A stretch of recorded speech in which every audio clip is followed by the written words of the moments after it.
right, welcome everyone. My name is Elizabeth Harris. I'm an Assistant Attorney General and have been appointed by the Board of Oil, Gas, and Mining as the hearing examiner in this matter. Today is Wednesday, October 18th, 2023 at approximately 2 p.m. And this is the time and place for the hearing examiner proceedings for docket number 2023-42, cause number 132-24.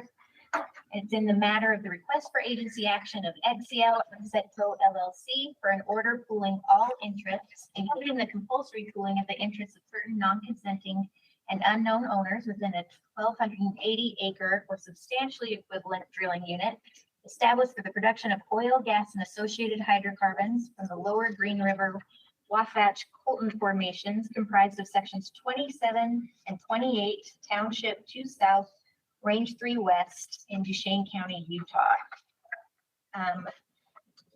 We are holding this hearing with an anchor position with the Department of Natural Resource Building in Salt Lake City, Utah.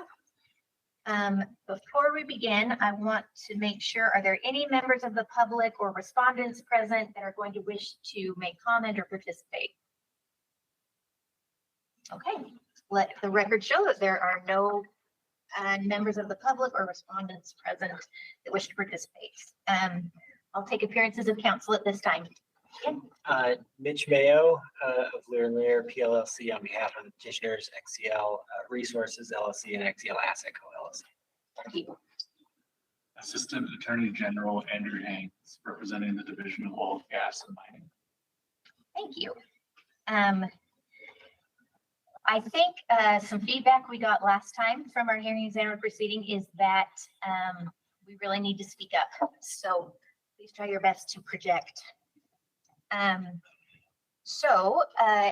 In keeping with our tradition for the past few times, we are handling these matters a little bit differently. XCL has filed declarations from Mr. Anson and Mr. Gravy. They were sworn declarations, and I have reviewed those before this hearing. Does the division have any objections to those declarations at this time? No objections. Okay. And do you have any objections to those declarants being qualified as expert witnesses for that testimony? No objections. All right. Then I will recognize them as experts in their particular fields of expertise for this matter. Mr. Mayo, are those witnesses both present now? They seem to be. Mr. Amundsen, can you hear me all right? I can. Volume good? Okay, will you raise your hand just so the people in the audience know who you are? Okay, and Mr. Gravy, you can hear me okay? Yes, I can. Okay, thank Perfect. You're both here. Would it be all right if we can swear them in right now, just in case we have any questions for them? Sure. Please raise your right hand. Hands. Do you solemnly swear that the testimony you shall give in this hearing shall be the truth, the whole truth, and nothing but the truth, so help you God? I do. I do. Perfect. With those housekeeping matters out of the way, we'll turn it over to you, Mr. Mayo. Well, thank you for that. I appreciate everyone being here today and the time and effort it takes to put together a hearing like this. As the hearing examiner mentioned and discussed, my name is Mitch Mayo with Lear & Lear, and I'm here representing the petitioners in this cause today. With me today appearing remotely are Mr. Anson and Mr. Gravy, who've both been sworn in and will be recognized as witnesses here today. As the hearing examiner mentioned, these hearings are being handled slightly differently. In order to save time and kind of give everyone the benefit of viewing the evidence in its totality before the hearing, we've submitted declarations, sworn written statements of the testimony that each of these witnesses are planning on or anticipating giving here today. This unit, what we'll call the 2728 unit, is comprised of sections 27 and 28, 2 South, 3 West. It's spaced under order 139-140. And it's set up as a laydown 1280. This unit, the 2728 unit, as I'll call it, or the subject unit, this was developed as part of a 4-unit package. 2 1280s and the accompanying 2560 units were all kind of drilled and completed contemporaneously. And you've seen those over the last couple of months come through this process. Last month, we did 2 of those units, 1280 and 2560, in cause 13222 and cause 13223.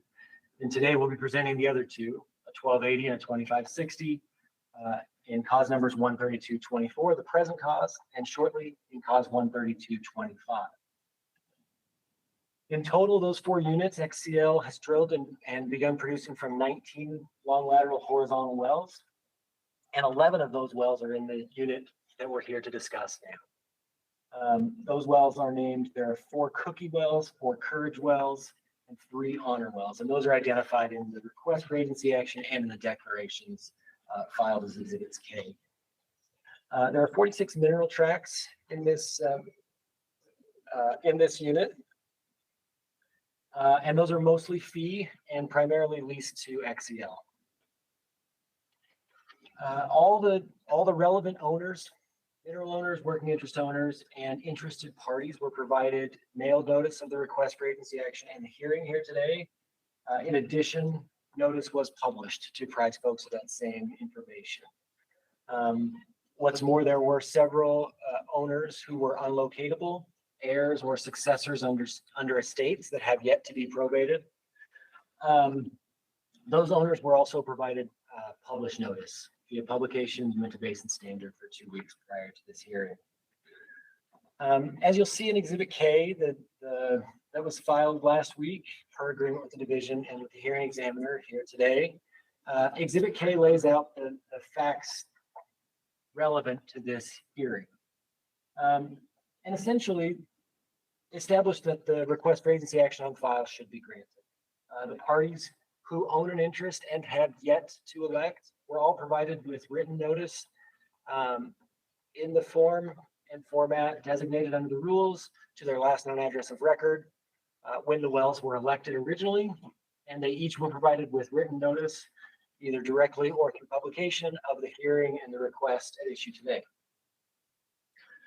And that request for agency action, as I said, should be adopted or granted.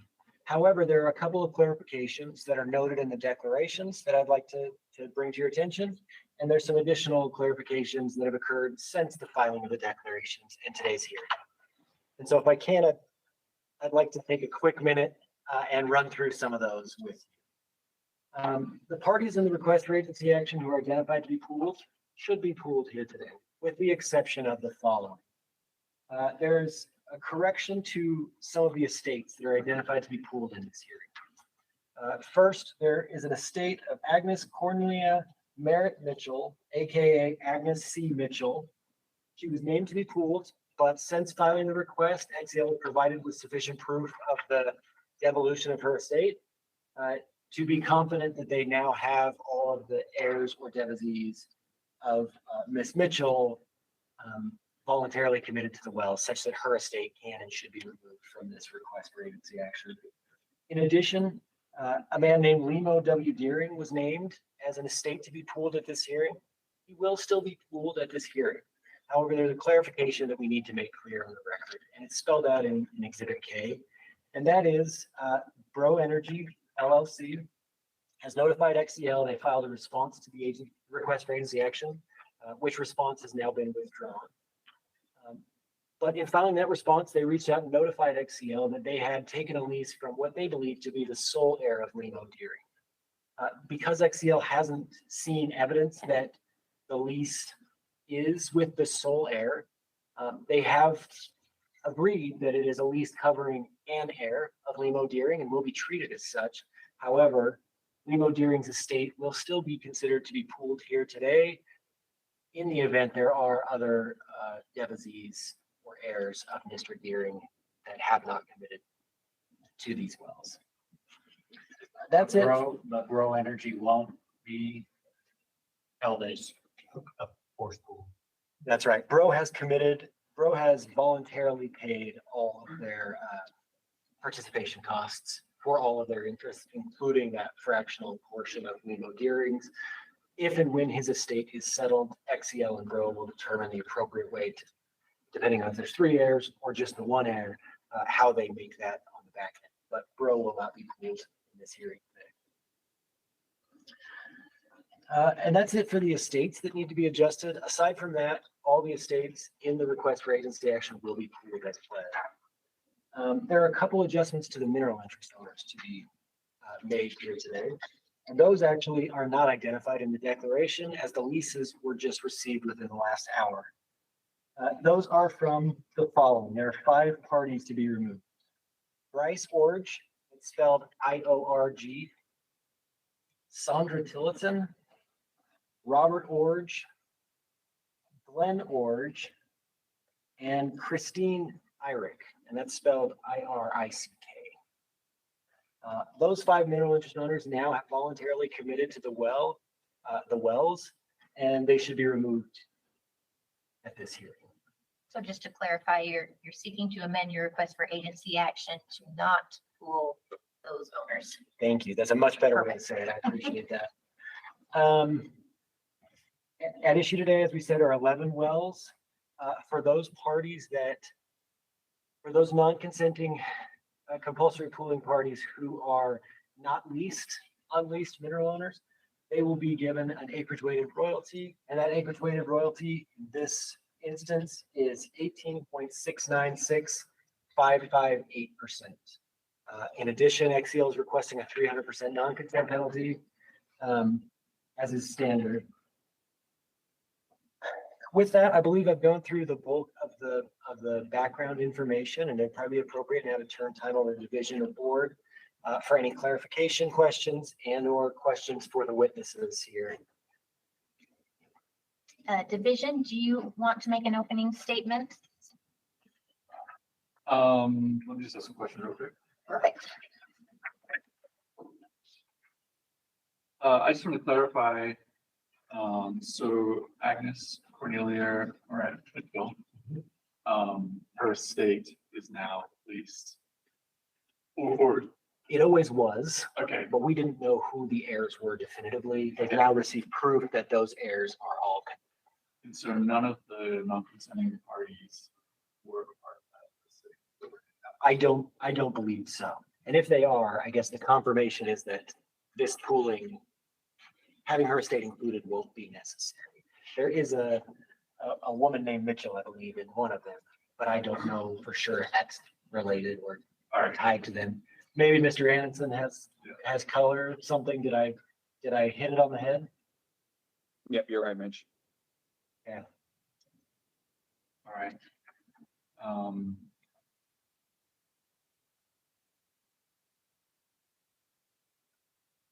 Yeah, so with that, I mean, the division has reviewed the request for agency action, the exhibits that are associated with the request.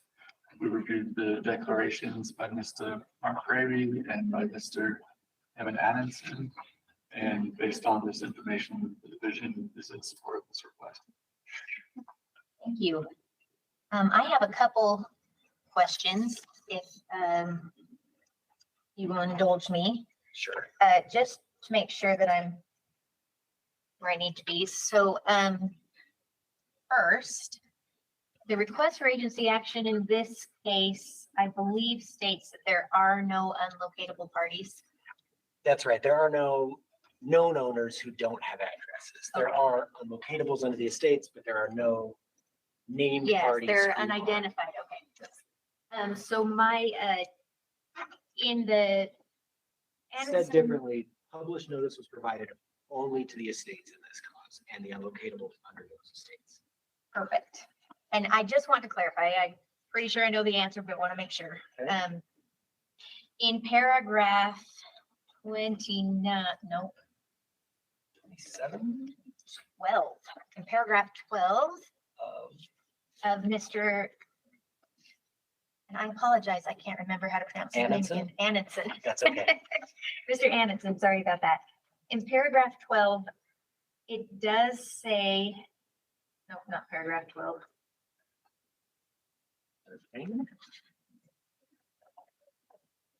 Oh, it's paragraph 14. Sorry. Okay, so paragraph 14 just says that The addresses have proven to be ineffective such that these parties cannot be located or did not respond to our mailings. I just want to confirm, you're not saying they're unlocatable. You had addresses for all those people.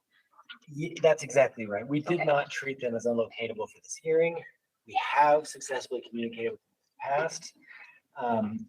in the past. The truth is, it's difficult to know sometimes when someone is unlocatable. Last year, they may have been at their address. And when you send them the request this time at the address that you believe is their valid address, it may get returned. So that line is just to say, if we either can't locate them or they didn't respond for whatever reason to this, but going into filing this, we believed we had a valid address. that And reached served them, so they were not published. Okay, perfect. That's what I assumed. Hey, if we could look at, so in paragraph 29 of that declaration, and again, I just want to make sure that I understand correctly. It looks like the table with the weighted landowner royalties. Yep. It's really only comprising 1,227 approximate acres. Am I right in thinking that's because the remaining 0.13 acres were leased after the drilling of the wells took place? That's right. And it's not 0.13, it's about 53 acres. And it's a 1280. Oh, But sorry, I meant 0.13%. But yes and no. Some of them may be tribal or federal or state, which would be excluded by operation of statute. Some of them may have been leased after the spud date, in which case they'd be excluded under the statute. Or it could be the rest of them may be the parties who are being pooled here today, Okay, who own interests who have not committed. okay, So that, because they haven't leased, they're excluded as well. So that's helpful. So that number is the amount that meets the definition. said differently, that's the total net lease fee at the time of spud. So all the fee interest, all the interest owned by regular people like us or companies, those interests that have leased at the time the wells were spud are the only ones that are included in the calculation. Okay, that makes a whole lot of Those are to sense. define people according to the average weighted royalty allowance. Yeah, To that's exactly calculate, right. those are the people you're including. Okay, Exhibit G, where I think it goes through and calculates that landowner royalty, it didn't include the dates all those leases were signed. And I was curious, since in this case, there are 11 different wells that were drilled, and they all had different spud dates. What was the date that you cut off that landowner royalty calculation? I mean, my guess, and I don't know this because it's not on there, but what I would envision is if you're drilling 11 wells as part of a batch of drilling, clearly the statutes say the first, at the date of spud of the well. The regulations were drafted back when one well was drilled at a time. These are drilled as a suite of wells. And so whether you start on the left side of the unit or the right side of the unit is entirely arbitrary. It's based on, the way your rig needs to move or the issues on the surface of the ground, or, frankly, maybe you've got a tank in the way and you just have to start on the other side. So because of that, my recommendation is that these wells be treated as though they are drilled collectively.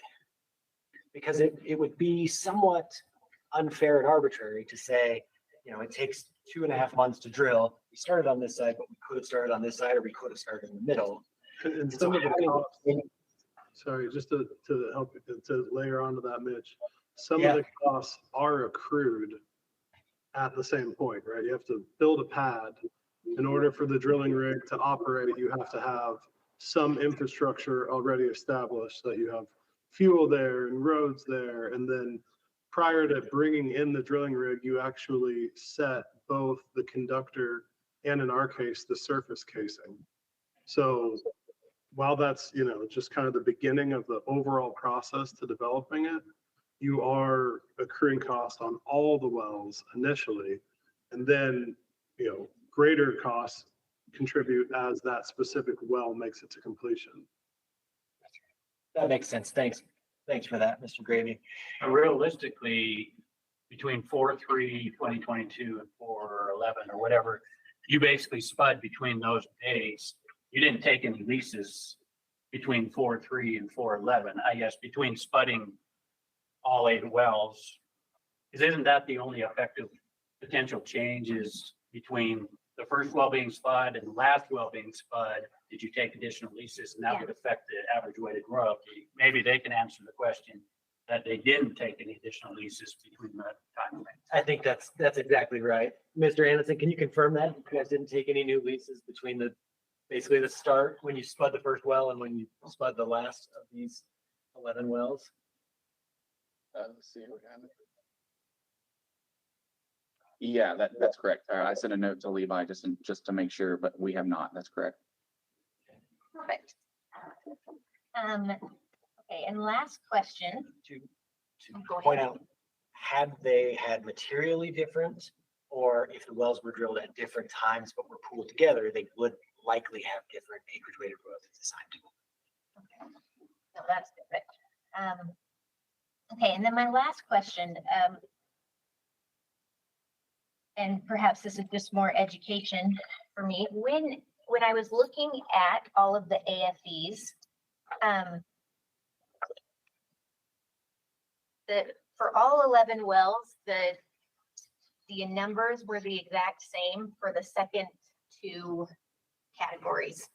See if I can So find there were, one it for seems you. like 3 categories total, and then the numbers were the same across the board. And I was just curious if you could explain to me why that was. Do you know which categories that you saw that were, which were the exact same? Let me pull one up. So one is going to be a $44,100,000. I've got them pulled up here so that, oh, I see what you're talking about. There was, yeah, the permits, survey, regulatory, location, damages, coiled tubing. It looks like it's facilities? No, completion costs are 4.1. Is that what you're talking about? Yeah, one was 4.1, and then the next one, it was Facilities are 700. 700 grand.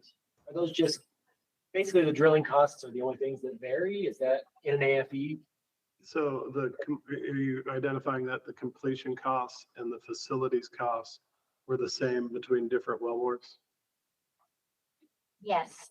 Okay, so yeah, that does make sense. They're completed at the same time with the same contractors, with the same equipment, with very similar completion designs. So the amount of materials and time allocated to each wellbore should be roughly the same. Now, in reality, one well will be a little better, but not necessarily that it was anticipated to be better. And then the facilities, the way we build our facilities is each producing well goes through some common equipment to measure the oil, gas, and water. And then once we establish the measurements of those wells, they are collected in common tanks if it's the same unit. And, in order to store the water and store the oil before it's transferred off location. So you take the total number of tanks and equipment and divide it amongst the wells. So there isn't unique piping or tankage specific to the well. They share common design and equipment. Okay, thank you.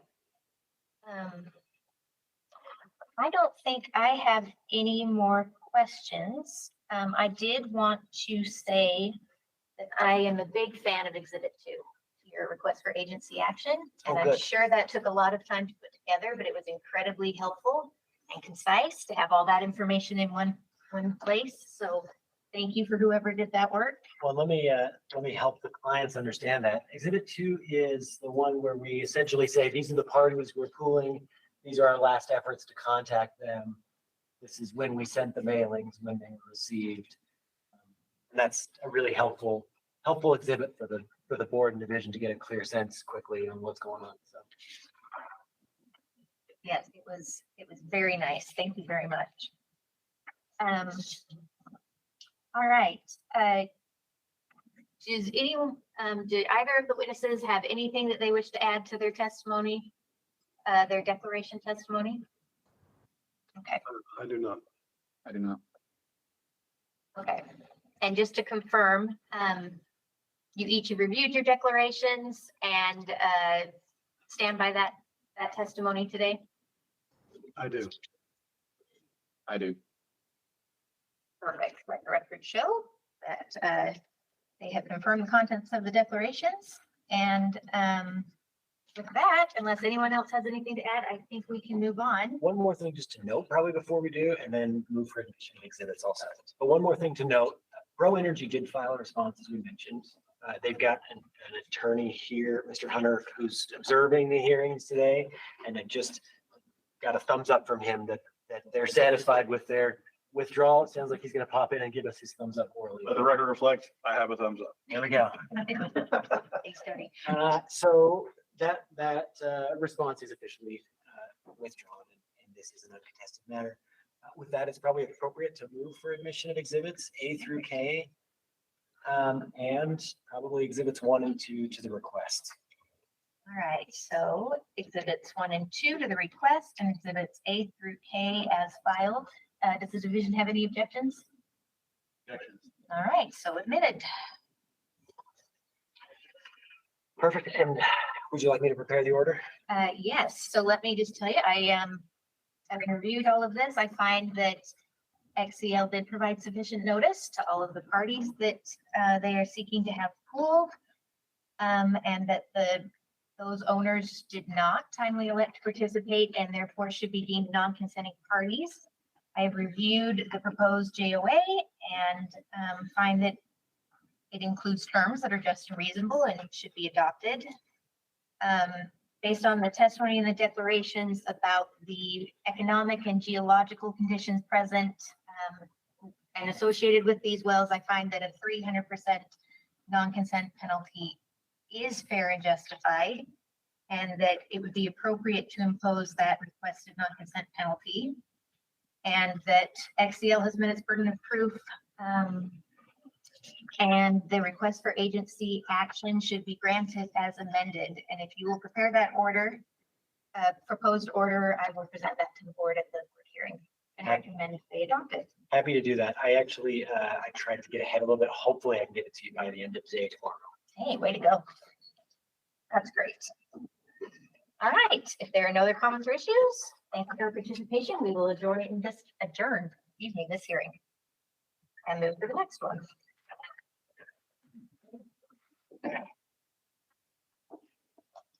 Okay, do we need to do anything technologically before we just move on? We good? Okay.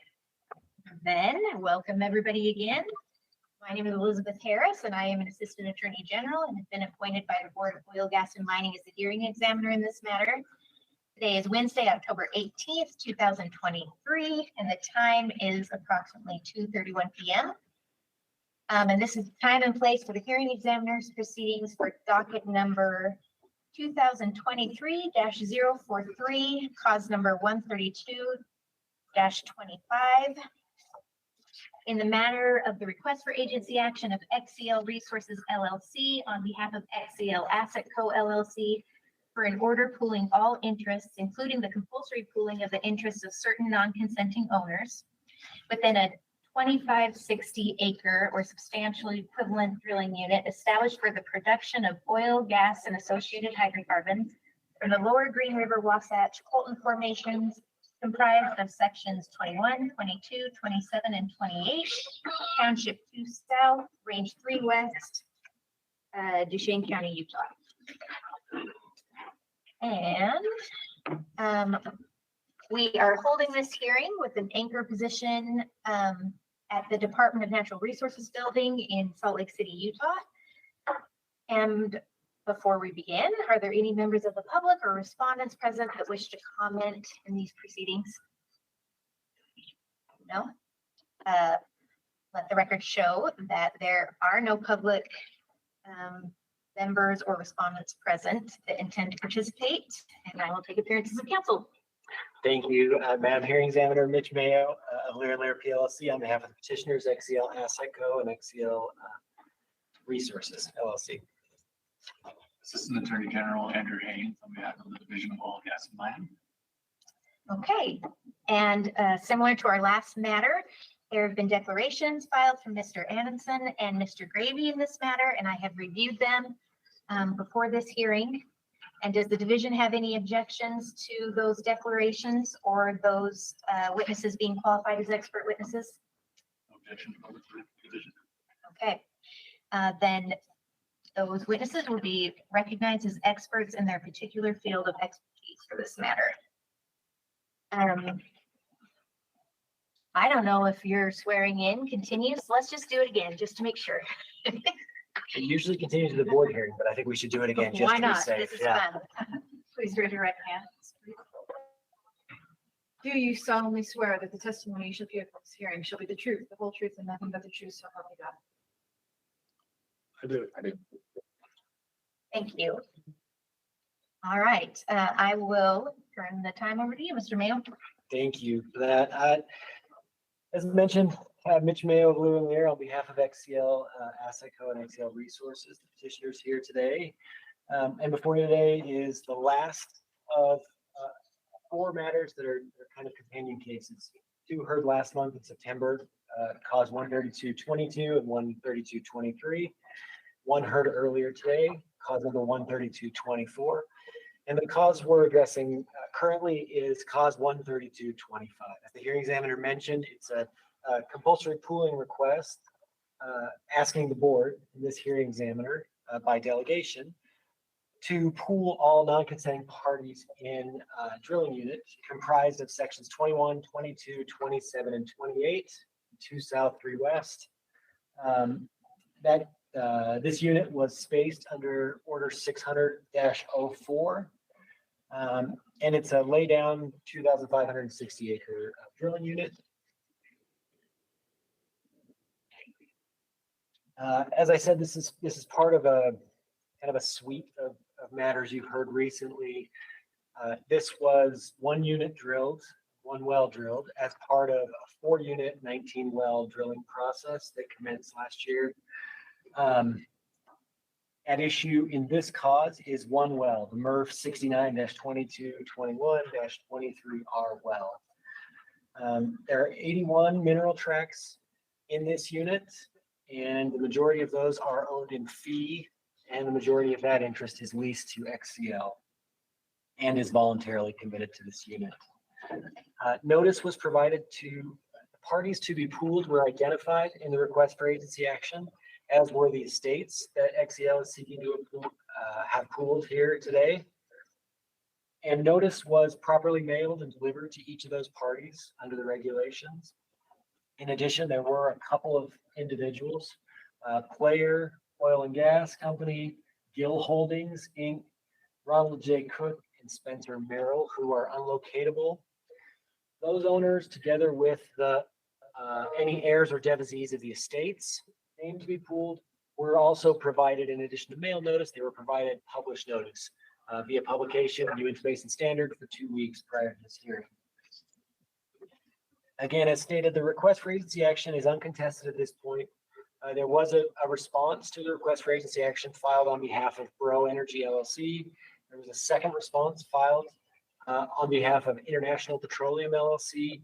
Both of those responses have since been withdrawn as their concerns have been addressed squarely by XCL and will be kind of touched on here at this hearing. The parties identified in the request for agency action with a few clarifications are properly defaulted. They have not appeared. They've been provided sufficient notice, and they are proper to be pooled here at this hearing. However, there are a handful of corrections, some of which are addressed in the declaration, but I'll go through briefly, and some of which are new. I'll go through those as well. As for the estates, these were all addressed in Exhibit K on file in this cause, in particular paragraph 27, but I'll address those here quickly for you.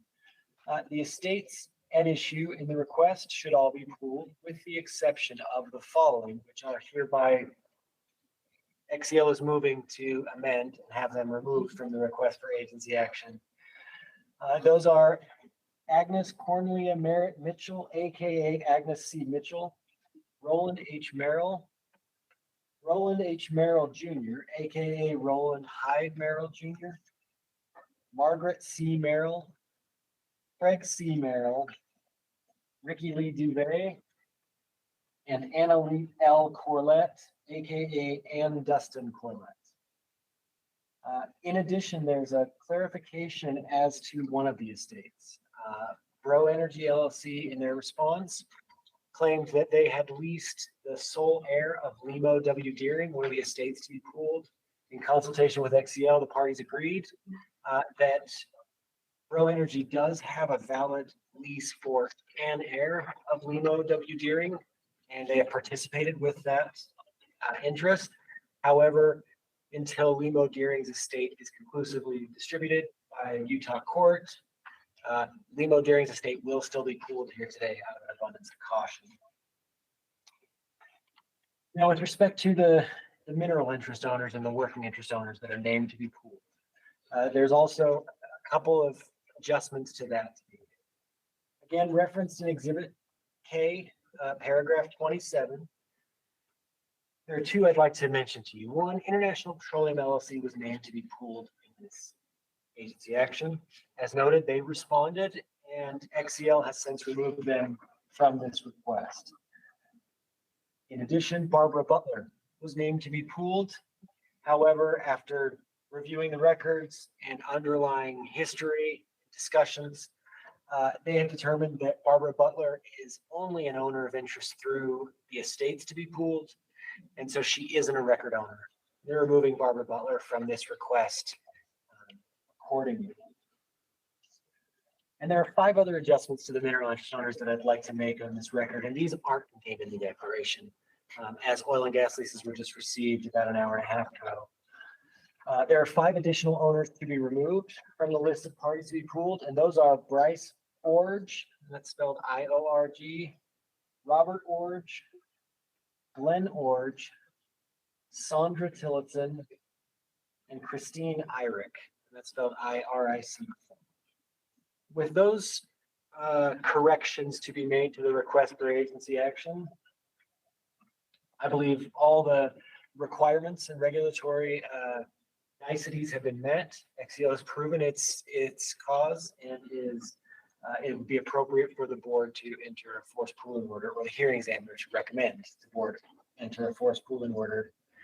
One more thing for the board, or for the hearing examiner here today: any parties who are, any non-consenting compulsory pooled parties who are not subject to a lease, any unleased mineral interest owners who are being leased here today, will be given the acreage weighted royalty of 17.605361% here today. And with that, I believe it's appropriate for me to turn the time over to the division board for questions, division hearing examiner for questions. Perfect. Well, let me, before we go to the division, let's just confirm again with both witnesses that you reviewed your declaration testimony, and if you were testifying today, it would be the same testimony that you would provide. Is that correct?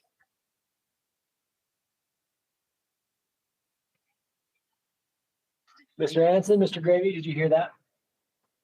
I'm sorry, could you say that one more time? Oh, I'm sorry. I just want to confirm that you reviewed your declaration testimony that was provided, and if you were testifying today, you would provide the same testimony. Is that right? That is correct. That is correct. Thank you very much. Okay, and I don't have any questions. Maybe on it's a this. good idea, Lisa. Did you also hear the other corrections I made that aren't in your declaration testimony about the 5 leases you got today and removing those parties? And is that your testimony as well? That is correct. I heard that as well, yes. Yeah, we heard all that. It kind of got scratchy there. Thank you. I don't have any specific questions about this division. Do you? Yeah, I just had a couple questions while we're talking about those 5. I'd just be interested to know, those leases, were they a result of your action or a mailing of the request for agency action? How did that come about? Yeah, so when we sent them the election, we had conversations with them about leasing and, tried to get them leased, and then nothing really came to fruition. And then once they received the forced pooling order, they said, wait a minute, we want to lease. We said, okay, well, send it in. And so we, obviously waited and waited, and like most things, it showed up on the desk 1 hour before. So, Okay. and that's how all that kind of came about. And just so you know, background, when we file these requests for agency action, and I think Mr. Hanson meant when they received the request for agency action, not the order, but when they received it, I typically field 15 to 20 calls from mineral owners or people who receive them or people who know people who are listed with random questions. Miss Christine Irick reached out to me a couple of weeks ago and said, hey, I got this and some of my relatives are on this as well. What can we do? And so it's been a couple of weeks trying to get this sorted out. And honestly, yesterday when preparing for the hearing, it was clear that we weren't going to hear back from them. And then today we did. So it's not uncommon, but that's kind of the process. Great. With that, I don't know if we have a number, but in Mr. Graves' testimony, paragraph 10, he talks about the percentage of non-consenting owners that are pooling. Do we have an updated number on that? I don't, but I can get that to you after the hearing, and I can even include it in the order, obviously. Yeah, if you updated that number, so it gels with the rest of the numbers in there. The only other question I have is, we talked about Barbara A. Butler. That's right. So I just want to clarify, so her interest now is assumed credit as one of the estates. Is that where it went to? Well, I don't know for sure if Barbara Butler is dead. But what I know is that Barbara Butler was named as a mineral owner because somewhere in XCL's pay deck, she's identified the number. It turns out she's not. Okay. She's just a presumed heir of someone who died. Who's a presumed heir of someone who died. So there's 2 or 3 estates before she even gets her interest. And because of that, and to avoid any complication, it was just easier to remove her, knowing that that interest, whoever owns it, is being committed to the well through the estates. Okay, so one of those named estates is where it would. And I think there's like 2 or 3 of them actually that it kind of goes to. All right. Well, the title started a split where we didn't know that's where those are the actual people. Barbara Butler happened to just be a neighbor who did a self-identifying affidavit at one point. And so it was listed on the title opinion. We're like, hey, where'd this come from? So, and that's why originally we had listed it. And we said, wait a minute, we need to remove that. So, and you go up 2 chains, and 2 chains were like, hey, there's no clarity whatsoever, no probates or anything below that. So. Okay, great. Sorry, I'm trying to get you an updated number because I think we actually can do it. It's impaired to have it on the record here.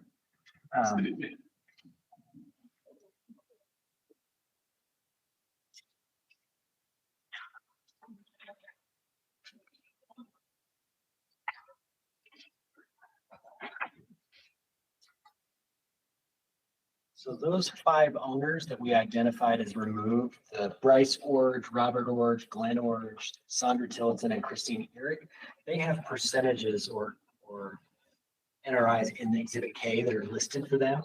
So I've added those 5 together and I got 0.004706. So that's what we'll remove from that percentage unleased or non-participating, I should say. And that'll give us that number. Oh, and Mr. Graves' declaration. I think you have to take out of there international petroleum. And what was the other party again? Barbara Butler? Limo. Limo. Well, Limo's staying, and Limo doesn't have an interest percent that's included. Limo's an estate, and so we don't name them with percentages necessarily. It's hard to know, right? Limo, obviously, one of his heirs is committed, so it's entirely possible that all of his interest is voluntary. Hey, Mitch, you keep saying, one of his heirs. I just want to be clear, to one of his presumed heirs, Thank you. Yep. just to be clear, because you said that earlier and I didn't. correct it, but it's one of the presumed errors.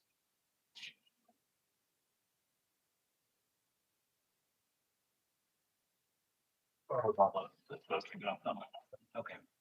That's Barbara Butler and, Well, I will correct that. I'll get you that updated number. Obviously. as long as it's in there somewhere. Would the division prefer an updated exhibit K or just an order that spells out? Because it's kind of a post-dated update, but I'm happy to update it if there's requirements. Is it the 0.004706, Mitch? Is that what you came up with? That's what I came up with. And then what's Barbara Butler got in that list? I don't sure on there as being. I think we took her off. Yeah, we took her off. I don't see her on that list as being calculated. She's been taken off.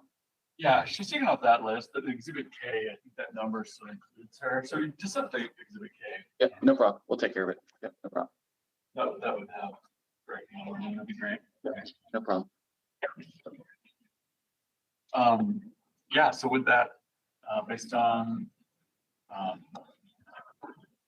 the request for agency action and associated exhibits, as well as the declarations, that are being filed and reviewed, and questions we have today, the division is in support of this request.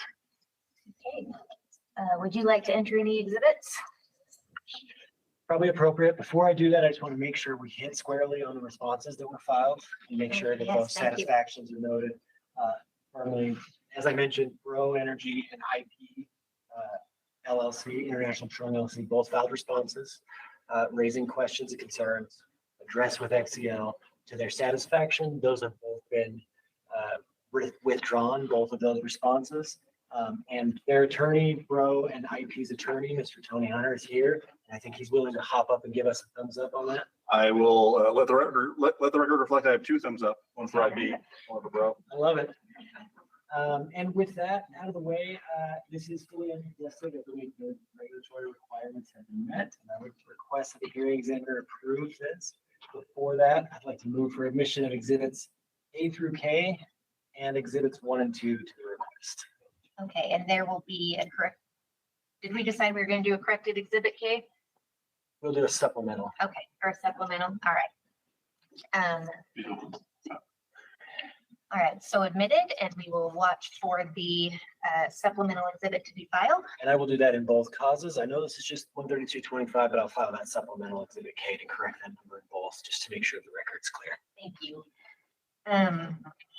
Okay, well, with that, if there's nothing else, after reviewing all of the documentation that was filed on the request for agency action, I find that XCL has met its burden of proof to show they're entitled to the requested relief in the RAA, and that includes that the named parties, both the owners of record and the estates, have been provided proper notice, and that the named parties did not timely elect to participate in the wells and therefore should be deemed non-consenting parties. I find that the proposed JOA includes terms that are just and reasonable and should be adopted to govern the future dealings between these parties. And I find that the 300% non-consent penalty is fair and justified given the economic and geological conditions that were present with this well, and find that it would be appropriate to impose that 300% non-consent penalty. And if Mr. Mayo will prepare the order, appreciate it. I'm happy to.